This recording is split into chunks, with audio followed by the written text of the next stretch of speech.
Jethro, tell us exactly what happened with Miss Drysdale. Well, I come around the side of the house, and I see this here lady fighting with a furry-looking varmint. Turned out it was Miss Drysdale. No, Uncle Jed, it was a fox. Lady was Miss Drysdale. Oh, yeah. So I grabs up the shotgun, and I says, step aside, lady, and I'll shoot it. Well, instead of that, she whipped around and throwed that thing in the air. Well, I shot it on the fly with both barrels. Blew my wife's fox fur to shreds. I wonder if you fainted dead away. I caught her just in time. The chauffeur had to help me get her into the car. She was out like a light. She was stewed to the gills. You said it took 2 men to get her back in the car. You know, Jethro, could be that there fox was Miss Drysdale's pet. Why in tarnation would she want a sneaky old fox for a pet? 'Cause them kind of people are liable to do anything. What kind of people? Ask your pa. Well, I reckon I can't protect you from the ugly side of life forever. You see, Miss Drysdale is what city folks calls what was her husband called it, Granny? Hypochondriac. Yeah, that means she drinks a little. Little. Her own husband said her bedroom was full of bottles.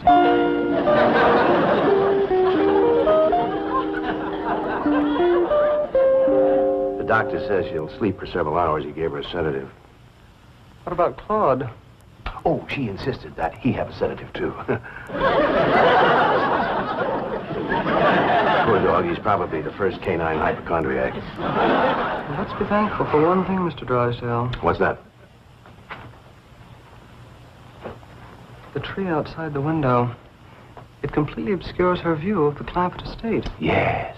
And if that tree should ever lose its leaves and she gets one look at those hillbillies... It shall not happen. The Clampetts have agreed to accompany me to Palm Springs. Fine, fine. Now, you keep them there until I get Margaret back to Boston.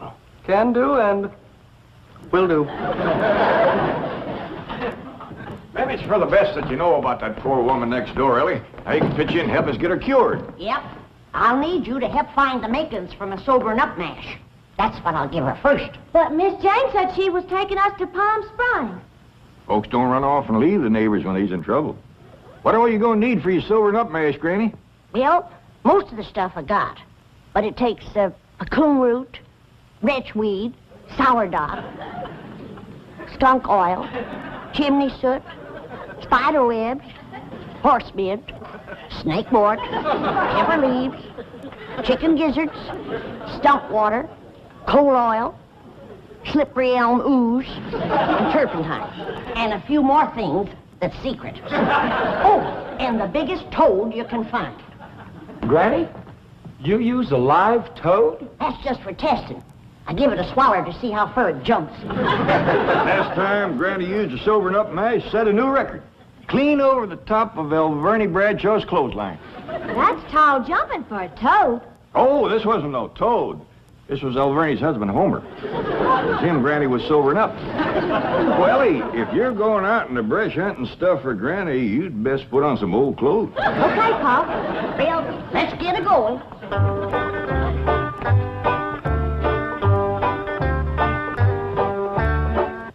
Oh, I pert near forgot. I have to have some goat's milk. After Mrs. Drysdale takes my sobering up mash, she has to have fresh goat's milk every half hour to stop the burning. Well, I reckon Jethro can borrow some. Well-to-do neighborhood like this, folks is bound to keep goats. Everybody except us. We ain't even got a cow. Nor pigs neither. Nor chickens. We ain't even got nothing to pull a plow. You're supposed to be so dad blame rich. I'll bet we're the only family in Beverly Hills that ain't got a mule. I reckon it is high time I was stocking this place. Even Mr. Drysdale's been after me to buy some cattle. Well, good for him. Yeah, just the other day he says to me, Mr. Clampett, you got $25 million in cash. You ought to put some of that money into stock.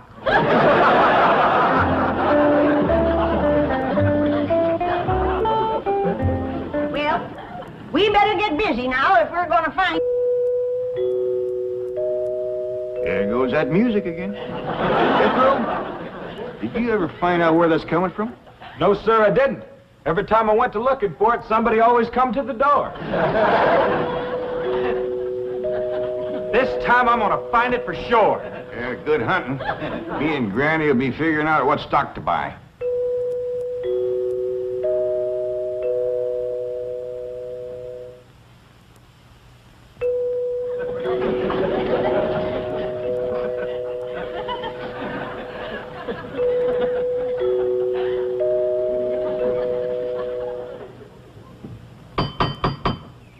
Doggone it, never failed. Howdy, Miss Hathaway. Oh, please stop calling me Miss Hathaway. Now, if I can call you by your first name, Jethro, surely you can do the same for me. But, Please? well, howdy, Miss Jethro. How about calling me Jane? I like that better. Well, are we all set to leave for Palm Springs? No, ma'am. Uncle Jed and me's going to town and buy some stock. Stock? Yes, ma'am. Mr. Drysdale, he told Uncle Jed he had ought to put some of his money into stock. He dictated a memo on that. But you needn't waste time driving into town. You can order your stock by telephone. Now, here are Mr. Drysdale's recommendations.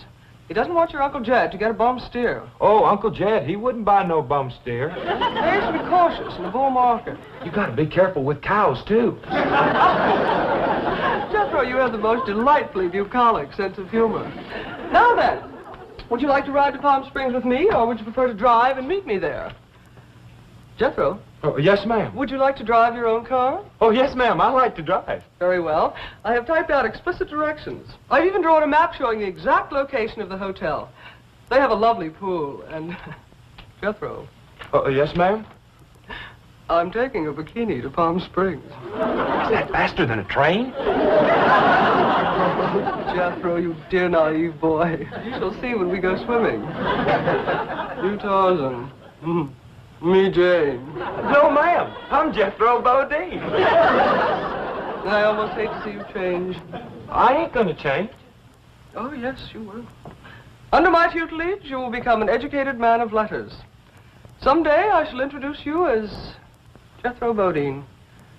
B.A., M.A., Ph.D.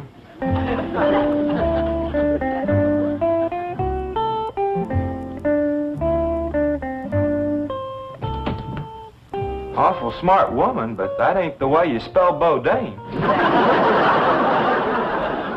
All I know is this is the kind of stock Mr. Drysdale thinks is good.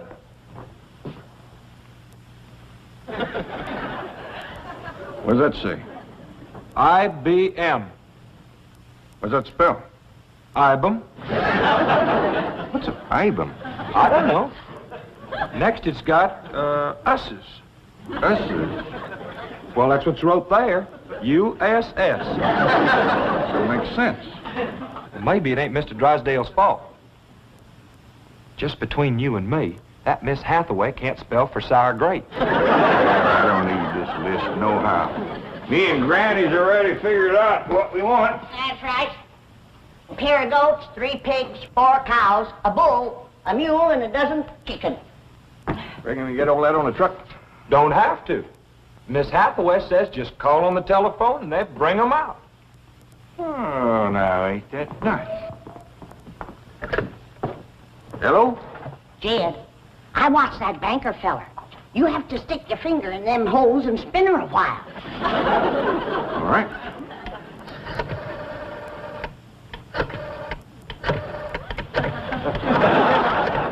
Reckon that ought to do it?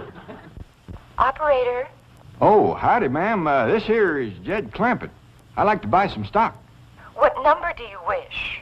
Number? Oh, a couple of goats, 3 pigs, 4 cows, a bull, a mule, and a dozen chickens. I'll give you information. Well, thank you, ma'am. I appreciate all the information you can give me. It's the first time I ever bought stock on the telephone. Perhaps I'd better connect you with a supervisor. 2 heads is better than 1. Supervisor speaking. May I help you? Well, thank you, ma'am. This here is Jed Clampett, and I'd like to buy some stock. Do you know the number you wish to reach? Well, that's more or less up to the animals, but the number I want to start with is a couple of goats, 3 pigs, 4 cows, a bull, a mule, and a dozen chickens. It sure is a dandy pen, Jethro. As soon as Ellie gets back from the Drysdale, she can milk this here goat.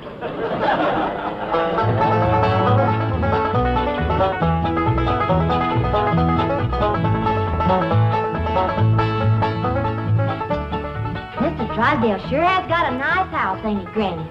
Yep. Nice house, nice car, nice job. But the evil of drink has sure laid a heavy hand on his heart. Never forget, Ellie, drinking is a curse. But you take a drink now and then, Granny. Never more than a thimbleful.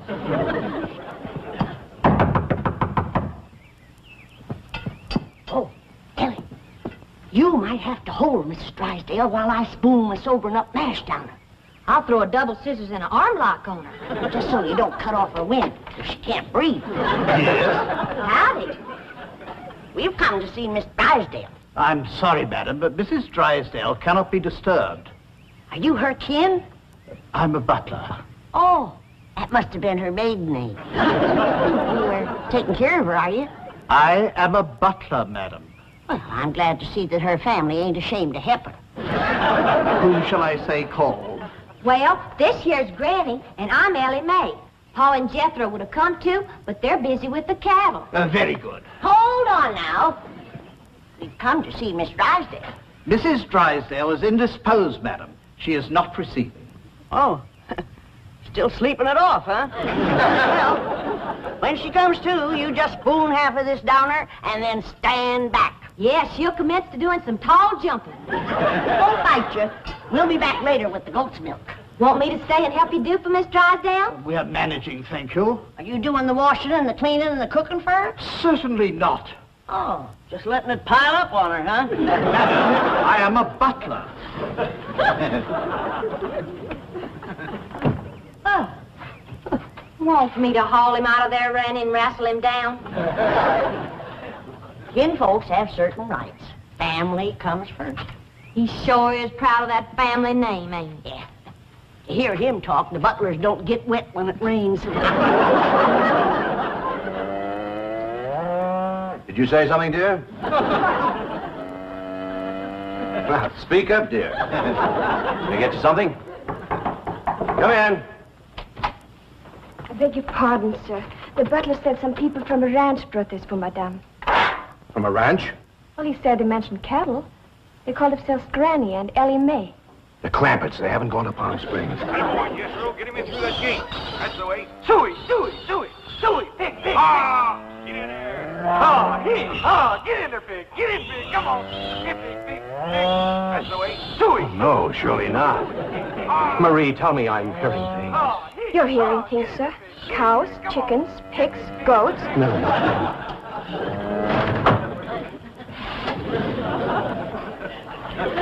Anything I can do, sir? Pray, Marie. Pray.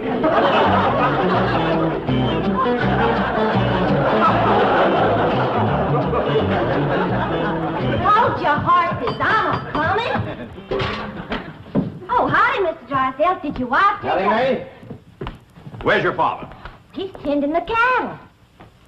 He brought cattle into this beautiful estate? No, he called on the telephone, and some men brought him in a truck. Yes, sir. I'm just fixing to go milk the goats. Come on out to stock pen.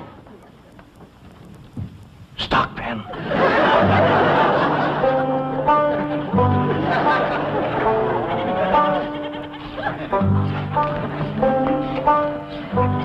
Yes, sir, Mr. Drysdale. I finally took your advice and put some of my money into stock. How's that goat milk, Ellie? Just fine, Pa.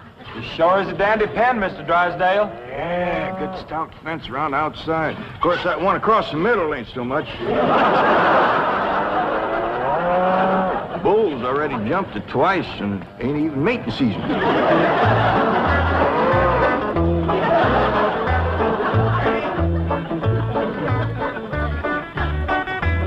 Got ourselves some mighty fine-looking stock. Of course, they need a little fattening up. Mr. Drysdale happy to see him?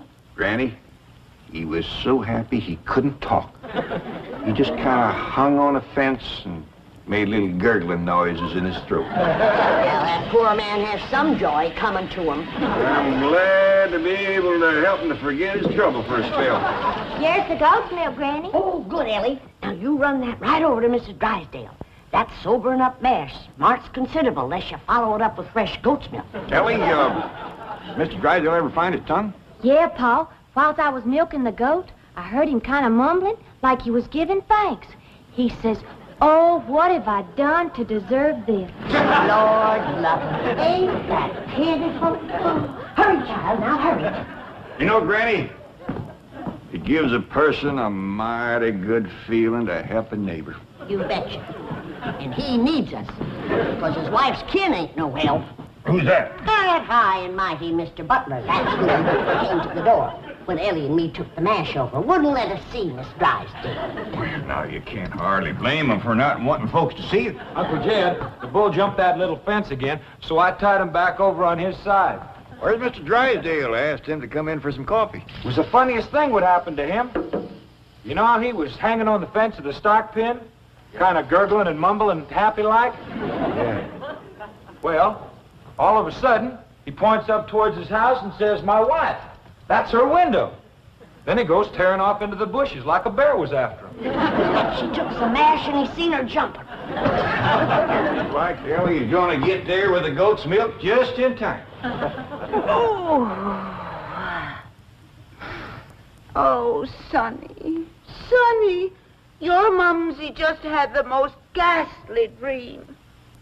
I was going to see our new neighbors, the Clampetts, and suddenly this dreadful giant appeared with a huge gun and shot my beautiful fox fur. Isn't that the most dreadful... Claude, what are you eating? Oh, did Ravenswood bring my darling boy some nice fishy scraps? Claude. Claude! Marie, come and get Claude. What's the matter, dear? Claude, he's having a seizure or something. Is something wrong? Yes, Marie. Open the window. Yes, let's have some fresh air. No. You take Claude to the doctor. I'll get the window.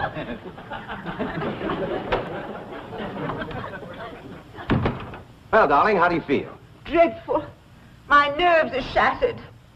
Open the window, dear. Well, it might not be good for you, Margaret. Oh, don't be silly, Milburn. I need oxygen. Besides, I adore the fragrance of that jasmine that grows on the fence of that tennis court next door. Now, open the window. All right, dear, but first I have a surprise. Surprise? Don't move. I'll be right back. Granny, that there butler fellow wouldn't let me through that door again. And he wouldn't take this milk, neither. Why not? He said he wouldn't touch nothing more from us without it was sterilized. What's sterilized? Oh, we had that in school once. That means soaked in alcohol. Alcohol? Appears to me like Mr. Drysdale's got two drinkers on his hands. Mrs. Drysdale must be in terrible shape. Fighting me. Scratching and clawing people and everything. How do you know? I heard her yelling and screaming clean from upstairs. She says, "Marie, come and get Claude." Sure enough, pretty soon, this poor girl come a-running down yelling. "Take me to the doctor. I got Claude." Family or no family, that woman needs help, and by thunder, she's gonna get it.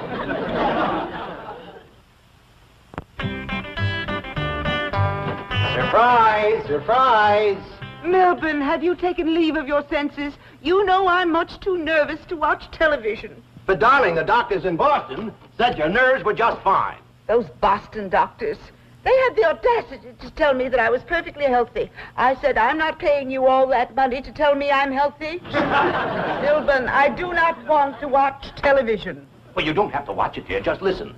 There's an exciting Western on. Weston, Milburn, shut that off and open the window. I will. Oh, there we are. Milburn, are you going to open the window or am I? I am, dear.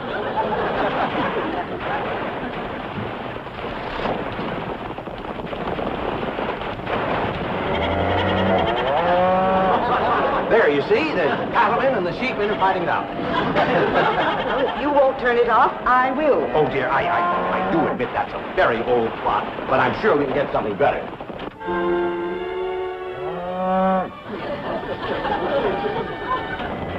That medical program, go back to that. Well, don't you think that's a bit depressing? I want the medical program. All right.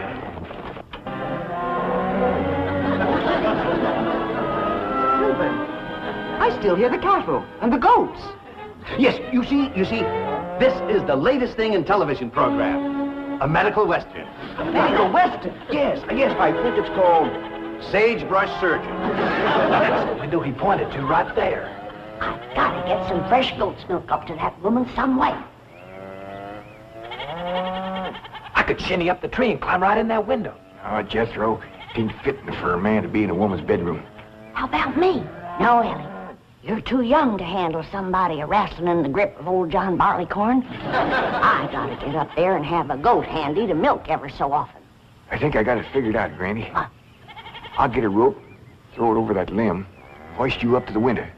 Jethro, you get that Mr. Butler away from the front door. And then, Ellie, you take the nanny goat, lead it upstairs to her room for Granny. All right, Paul. But that little goat ain't gonna do nothing unless it's got that little chicken sitting on his back. That's all right. Raw egg ain't gonna do Mrs. Drysdale a bit of harm.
Margaret, what are you doing? Packing.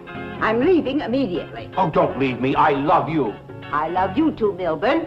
Why don't you come to Boston with me? You haven't seen Sonny for a long time. I don't understand. Why have you suddenly decided to go back to Boston? To see those doctors. Let them dare to tell me now I don't have a nervous condition. I'm even having hallucinations. It's wonderful. Hallucinations? I just saw a witch fly by that window, and there's a goat in the bathtub with a chicken riding on its back. Oh, you couldn't see them, dear. Only someone with my shattered nervous system. There goes the witch again. Oh, Milburn, I'm the happiest woman in the world. It's marvelous. Wait until those doctors hear this. Can't get in the attic and she won't open the window. Heist me up again. Here, Milburn. Let's have a vitamin toast to my coming triumph.